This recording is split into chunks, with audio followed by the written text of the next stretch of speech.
basi kuwatia moyo na kudumu katika furaha ya wito wenu. Mwenyezi Mungu awabariki na kuwalinda.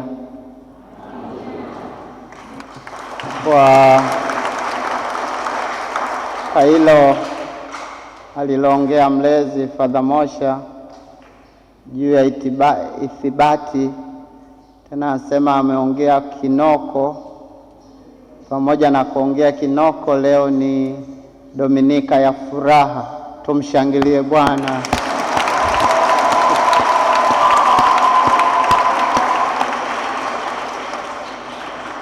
Lakini kitu kimoja ni kwamba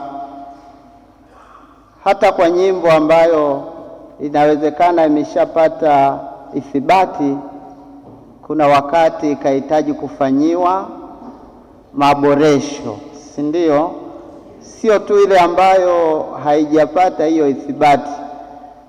Kiangalia tulikuwa hata katika misale ya waamini tumekuwa tukisali Bwana awe nanyi na awe pia nawe. Sasa walioandika wakati ule wasiseme ibaki hivyo, lakini katika maboresho ya kiliturujia Bwana awe nanyi sasa hivi na awe rohoni mwako.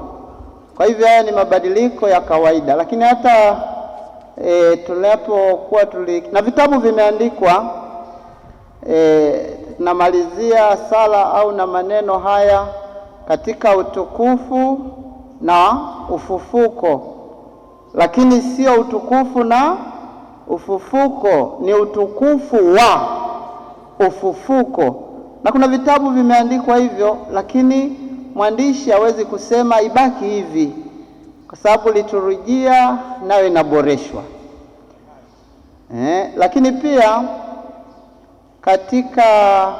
kuna wimbo tulikuwa tunaimba Mama Bikira Maria, kwa neema unazotujalia.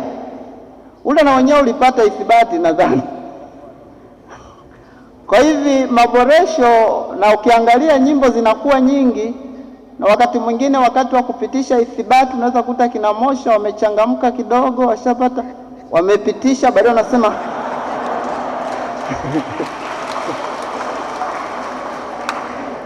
Kwa hivi ndugu zangu, nadhani tupokeane kwa upendo. Tupokeane kwa upendo.